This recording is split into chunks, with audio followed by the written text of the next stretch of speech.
आप लोग मुझे सवाल पूछ करके भेजते हैं। चलिए, लंबी बातें नहीं करते हैं। मैं चाहूंगा कि कहीं से शुरू करें, ताकि हर बार मेरे पर एक शिकायत आती है कि साहब ये कार्यक्रम बहुत लंबा चलता है। आपका क्या मत है? लंबा चलता है?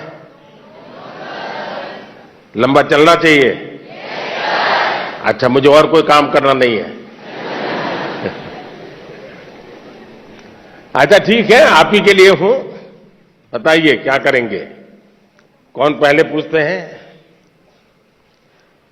दुनिया को बदलने की तमन्ना हो अगर, दुनिया को बदलने की तमन्ना हो अगर, दुनिया को नहीं खुद को बदलना सीखे। माननीय प्रधानमंत्री जी, आपका प्रेरक एवं ज्ञानवर्धक उद्बोधन सदैव हमें सकारात्मक ऊर्जा एवं विश्वास से भर देता है। आपके बृहद अनुभव एवं ज्ञानपूर्ण मार्गदर्शन की हम सब उत्सुकता से प्रतीक्षा कर रहे हैं। माननीय, आपके आशीर्वाद एवं अनुमति से हम इस कार्यक्रम का शुभारंभ करना चाहते हैं।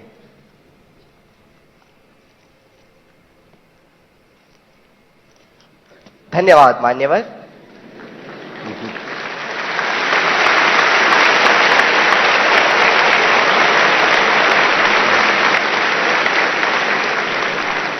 माननीय प्रधानमंत्री जी, अपनी समृद्ध सांस्कृतिक विरासत और स्थापत्य सौंदर्य के लिए प्रसिद्ध शहर मदुरई से अश्विनी एक प्रश्न पूछना चाहती हैं। अश्विनी, कृपया अपना प्रश्न पूछिए। Honorable Prime Minister Sir, Namaskar. My name is Ashwini. I am a student of Kendra Vidyalaya number 2 Madurai, Tamil Nadu. My question to you sir is, how do I deal with my family disappointment if my results are not good? What if I don't get the marks I am expecting? Being a good student is also not an easy job. Expectations of others become so high that the person who's giving exam gets so much stressed and they go into depression. Nowadays, it is common for students to cut their hands and become irritated, and there is no one they could trust with their feelings. Kindly guide me on this. Thank you, sir. Dhanyavad Ashwini.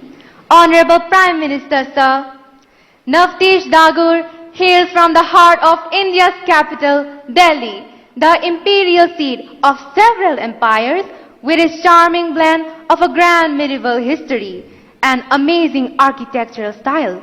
Navtesh is seated in the hall and wishes to discuss an identical issue through his question. Navtesh, please ask your question. Good morning, Honorable Prime Minister Sir. I am Navtesh Jagur of Kendra Vidyalaya, Pitampura, Delhi region. Sir, my question to you is, how do I deal with my family's situation when my results are not good? Kindly guide me, sir. Thank you very much. Thank you Navdesh.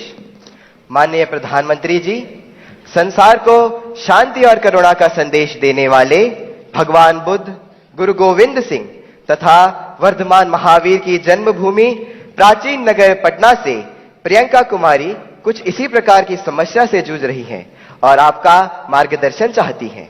Priyanka, कृपया अपना प्रश्न पूछिए। नमस्ते माननीय प्रधानमंत्री जी, मेरा नाम प्रियंका कुमारी है। मैं रवीन बालिका +2 विद्यालय से राजेंद्र नगर पटना से 11वीं की छात्रा हूँ। मेरा प्रश्न यह है कि मेरे परिवार में सब अच्छे नंबर से पास हुए हैं, मुझे भी अच्छा नंबर लाना है। इसके लिए मैं तनाव में चली गई हूँ, इसके लिए आप मुझे मार्गदर्शन दें। धन्यवाद। धन्यवाद प्रियंका। माननीय प्रधानमंत्री जी, अश्विनी, नवतेश एवं प्रियंका यह महसूस करते हैं कि यह महत्वपूर्ण मुद्दा कई छात्रों को प्रभावित करता है और इसे हल करने के लिए आपका मार्गदर्शन चाहते हैं। अश्विनी, आप क्रिकेट खेलती हैं क्या? क्रिकेट में गूगली बॉल होता है,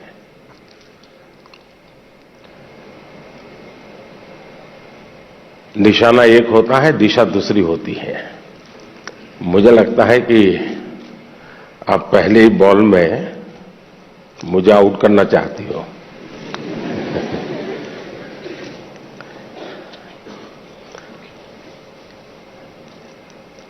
अगर परिवार के लोगों के आपसे बहुत अपेक्षाएं होना बहुत स्वाभाविक है और उसमें कुछ गलत भी नहीं है, लेकिन अगर परिवार के लोग अपेक्षाएं सोशल स्टेटस के कारण कर रहे हैं तो वो चिंता का विषय है। उनका सोशल स्टेटस का उन पर इतना दबाव होता है, उनके मन पे इतना प्रभाव होता है कि उनको लगता है कि जब सोसाइटी में जाएंगे तो बच्चों के लिए क्या बताएंगे, अगर बच्चे वीक हैं तो कैसे उनके सामने चर्चा करेंगे। और कभी कभी मां बाप भी आपकी क्षमता को जानने के बावजूद भी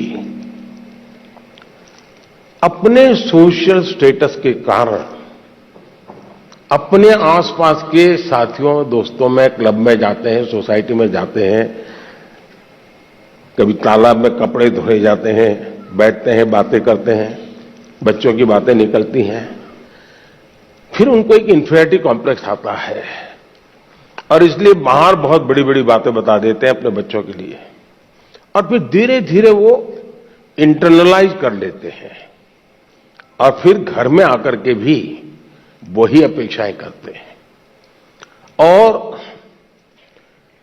समाज जीवन में ये सहज प्रवृत्ति बनी हुई है। दूसरा, आप अच्छा करेंगे तो भी हर कोई आपसे नई अपेक्षा करेगा।